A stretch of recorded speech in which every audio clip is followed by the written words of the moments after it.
நண்பர்களுக்கு வணக்கம். அனைவரும் நலமாக இருப்பீர்கள். திருநெல்வேலி ஜோதிடர் எஸ் மணியன் பேசுகின்றேன். எனது ஜோதிட ஆசானும் எனது தந்தையுமாகிய கோயில்பட்டி திரு கே சங்கரன்பிள்ளை அவர்களையும் ஜோதிட மாமேதை ஜோதிட கடை அரசு ஐயா ஆதித்ய குருஜி அவர்களையும் வணங்கி இப்பொழுது ராஜயோகம் உள்ள ஜாதகத்தின் சிறப்புகளில் விரிவாக பார்ப்போம்.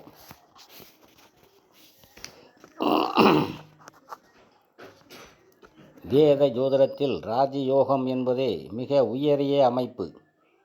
அத்தகைய யோகங்களை ஞானிகள் நமக்கு தனிப்பட்டு வேறுபடுத்தி காட்டியிருக்கிறார்கள்.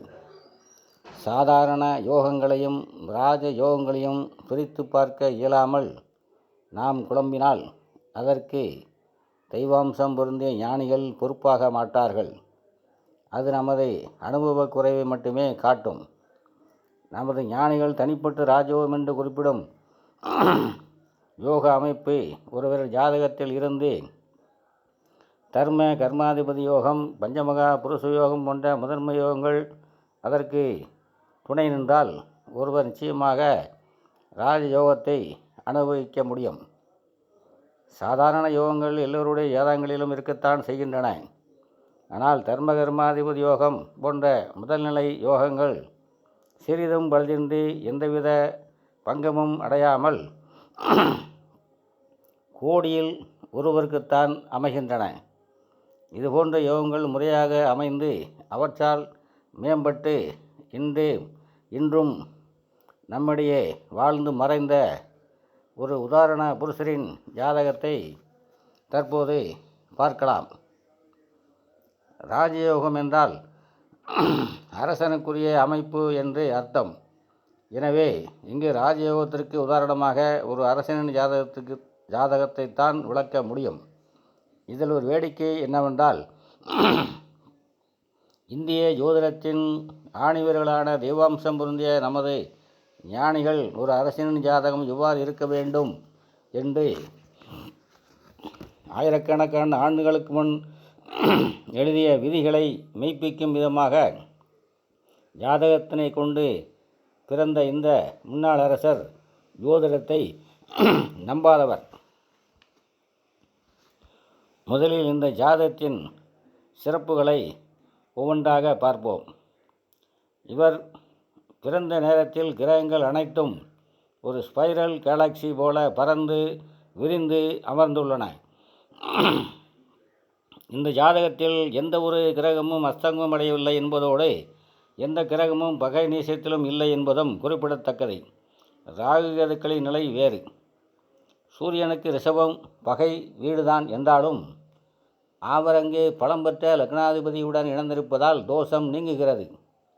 முக்கியமாக ராஜலக்கணங்கள் எனப்படும் சரலக்கணங்களில் முதன்மை சரராசியான கடக லக்கணத்தில் பிறந்திருக்கின்றார்.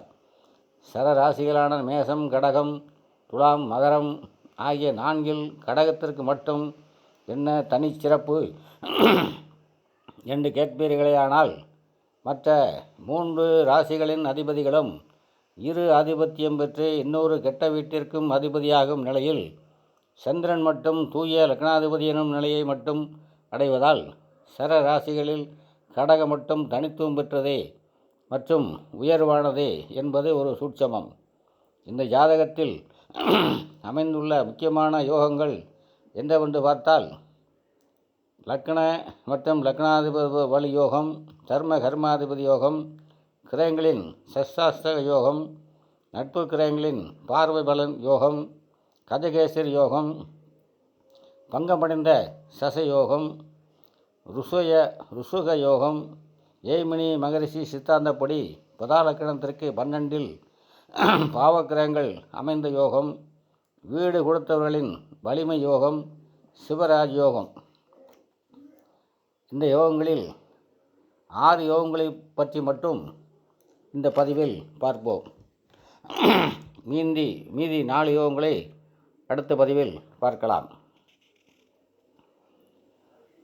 எந்த ஒரு ஜாதகத்திலும் யோகங்களை எடுத்து செய்ய அதாவது ஜாதகரை வழிநடத்த லக்கணமோ லக்கணாதிபதியோ வலுவான நிலையில் இருக்க வேண்டும்.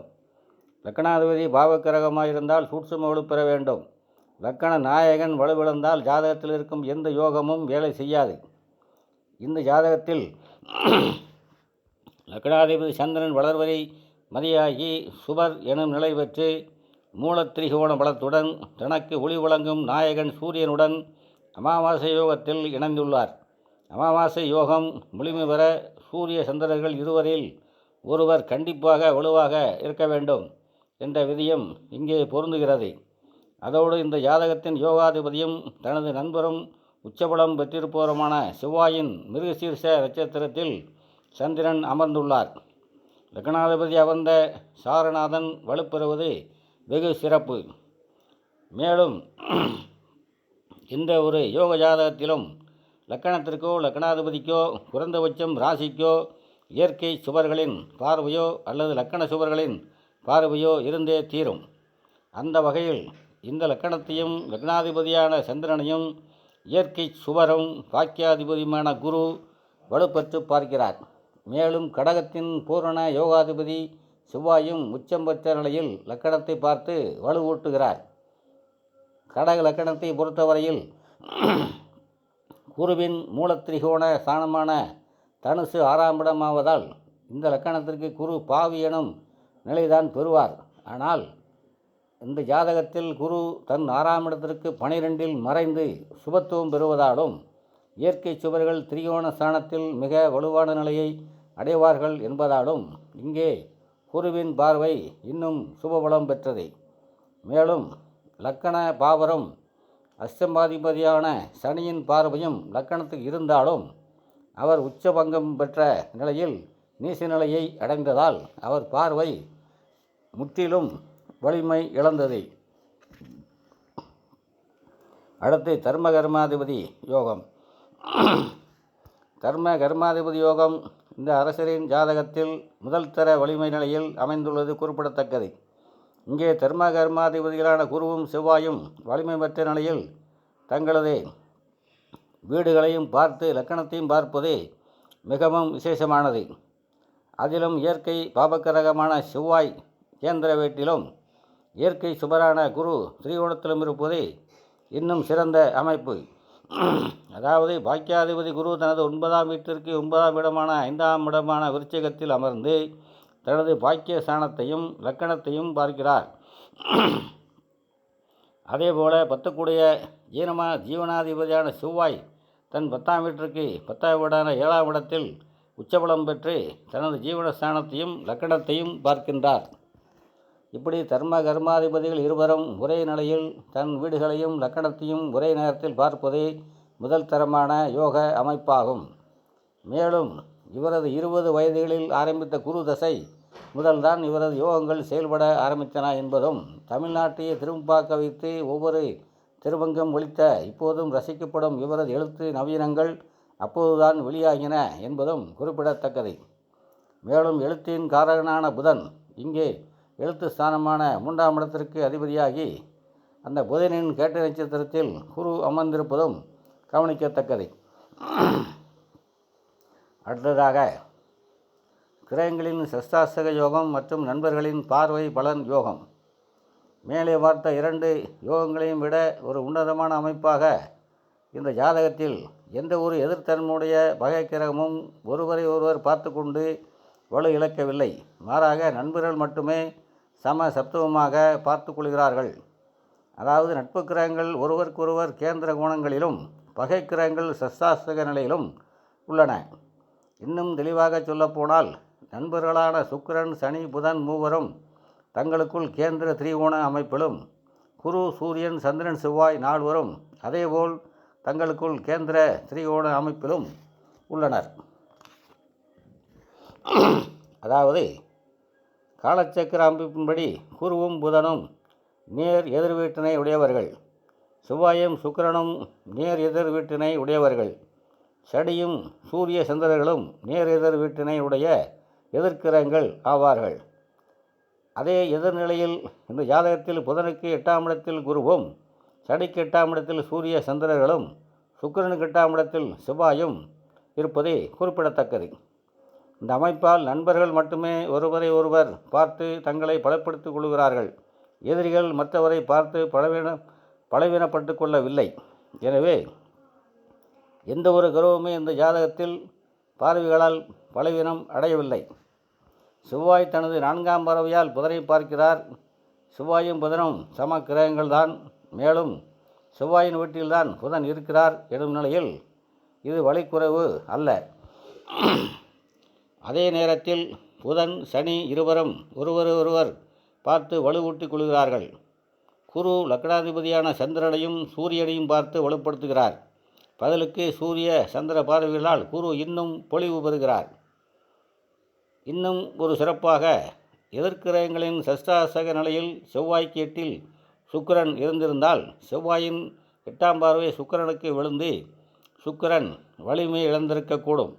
ஆனால் இந்த ராஜயோக ஜாதகத்தில் செவ்வாய்க்கு 6இல் சுக்கிரனும் சுக்கிரனுக்கு 8இல் செவ்வாயும் அமர்ந்து அந்த பலவீனம் கூட இல்லாமல் இந்த ராஜயோக ஜாதகத்தை பரம்பொருள் முழு யோகத்துடன் படைத்த விந்தையை என்னவென்று சொல்வது?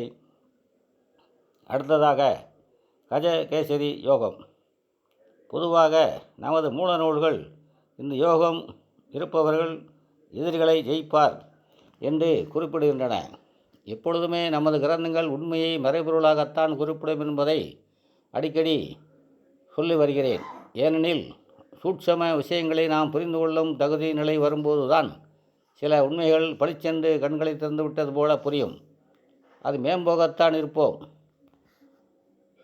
சூட்சம விஷயங்கள் பிடிபடாது. அந்த வகையில் கஜகேசரி யோகம் இருப்பவர் எதிரிகளை ஜெயிப்பார் என்றால் அவருக்கு எதிரிகள் இருப்பார்கள் என்பதே அதில் உள்ள சூட்சமம்.